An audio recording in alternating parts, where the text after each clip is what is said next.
Nouvelle ère pour Air Algérie, cap sur la modernisation et l'expansion.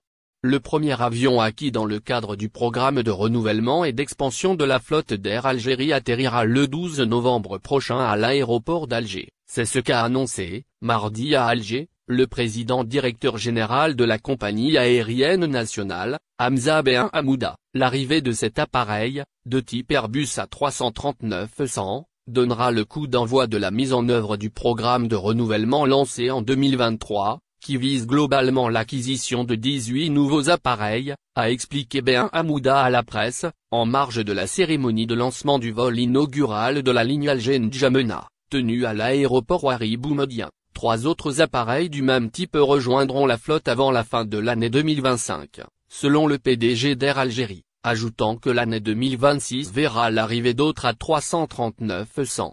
Parallèlement au démarrage des livraisons des A372-600 destinés à la nouvelle filiale Domestic Airlines, créée pour renforcer le réseau intérieur. À partir de 2027, Air Algérie commencera également à recevoir ses Boeing 737 MAX 9, tandis que d'autres commandes sont à l'étude afin d'accélérer la montée en capacité et de concrétiser le développement du réseau. Plus nous renforcerons nos moyens, plus nous pourrons étendre notre réseau de manière ordonnée et efficace, a souligné le PDG, rappelant que la stratégie d'expansion s'inscrit dans une planification progressive et maîtrisée. Évoquant le développement du réseau, le PDG d'Air Algérie a indiqué que la compagnie est en train d'étendre ses ailes sur plusieurs destinations africaines, en parfaite cohérence avec la politique nationale de renforcement de la présence économique algérienne sur le continent. La nouvelle ligne Alger-N'Djamena, lancée ce mardi, en constitue un exemple, a souligné Ben Hamouda, expliquant que cette ligne reliera les deux capitales, algérienne et tchadienne, 2 fois par semaine via Douala, Cameroun, avant d'être étendue à Addis Abeba à partir de l'automne prochain, portant la fréquence globale à 4 vols hebdomadaires. Globalement, nous prévoyons de doubler le nombre de destinations africaines desservies par Air Algérie d'ici 2028 pour atteindre une vingtaine de lignes, a annoncé le PDG, citant notamment les projets d'ouverture vers Libreville et Luanda. Sur le plan international, de nouvelles dessertes seront lancées dans les prochaines semaines. Il s'agit notamment de Rotterdam, Pays-Bas, avec 2 vols par semaine, et de Guangzhou, Chine, à raison d'un vol hebdomadaire. Le plan de développement d'Air Algérie comprend, par ailleurs, le renforcement des lignes vers Pékin, Doha, l'Égypte et la Turquie, ainsi que des projets saisonniers vers l'Asie du Sud-Est à l'étude pour l'été prochain. Outre l'extension du réseau au Canada, avec une présence envisagée au-delà de Montréal, des commandes supplémentaires à l'étude. Le PDG d'Air Algérie a réaffirmé que l'expansion internationale ne se fera pas au détriment du réseau domestique ni du rôle citoyen de la compagnie, notamment envers la diaspora. Air Algérie a transporté notre diaspora pendant plusieurs décennies et continuera à le faire dans les meilleures conditions, a-t-il insisté, ajoutant que la compagnie reste attachée à accompagner le développement des régions du Nord comme du Sud, ainsi que du tourisme local. La création de la filiale Domestic Airlines et la commande de 16 appareils de type A312-600 illustrent, selon lui, cette volonté de soutenir la connectivité interne et d'accompagner les projets économiques régionaux. Il est important de rappeler qu'Air Algérie a lancé en 2023 un programme de renouvellement de sa flotte à travers l'acquisition de 8 Boeing 737 MAX 9 ainsi que 8 Airbus A330-900. Avant d'augmenter récemment la commande à 10 appareils de la marque européenne.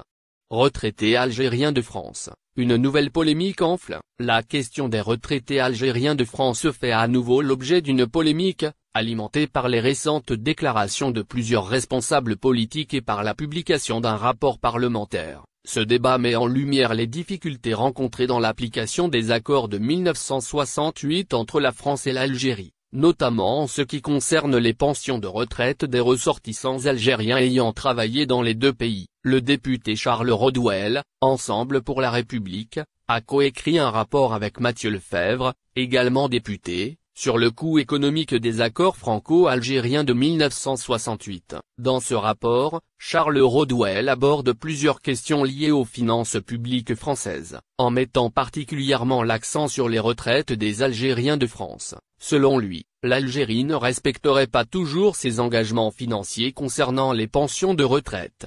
Rodwell prend l'exemple d'un Algérien ayant travaillé pendant 40 ans, dont 20 ans en Algérie et 20 ans en France, en vertu de la Convention de sécurité sociale de 1980, qui repose sur les accords de 1968, la France est censée verser la moitié de la pension, tandis que l'Algérie doit prendre en charge l'autre moitié. Cependant, d'après le député, dans de nombreux cas, l'Algérie ne paierait pas sa part, et c'est donc la France qui viendrait compenser en versant l'ASPA, allocation de solidarité pour les personnes âgées, à ses retraités. Rodwell a précisé que ce phénomène coûtait chaque année plusieurs millions d'euros à la France, ajoutant que cette situation avait un impact significatif sur les finances publiques. Il a également dénoncé le fait que cette situation aurait pu être évitée si l'Algérie remplissait ses obligations financières.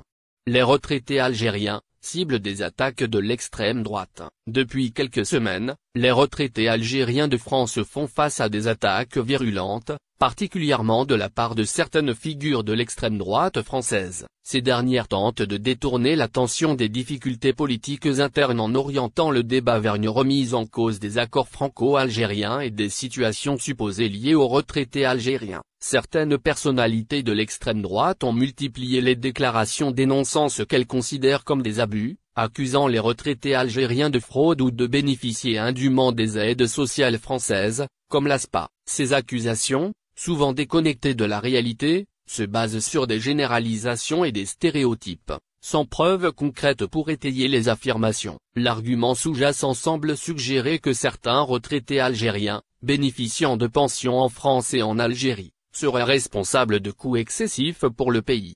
Campagne de dénigrement des retraités algériens. Cette campagne de dénigrement des retraités algériens s'inscrit dans un contexte où certains cherchent à focaliser les frustrations politiques et sociales sur des boucs émissaires, notamment la communauté algérienne en France. À travers ces accusations, l'extrême droite tente de détourner l'attention des véritables enjeux politiques, économiques et sociaux, en exacerbant des tensions qui, selon plusieurs observateurs, n'ont pas lieu d'être. L'attaque des retraités algériens s'ajoute à une série de déclarations et de propositions politiques visant à réexaminer, voire abroger, les accords franco-algériens de 1968. En pointant du doigt des exemples isolés, les responsables politiques de l'extrême droite alimentent la division et la suspicion, tout en négligeant le fait que ces accords ont été établis dans un cadre juridique précis et sont régis par des conventions bilatérales. Dans ce climat, il est essentiel de faire la distinction entre les faits et les discours populistes. Les accusations de fraude et d'abus sont souvent portées sans fondement, et le véritable débat devrait se concentrer sur la révision éventuelle des accords de 1968.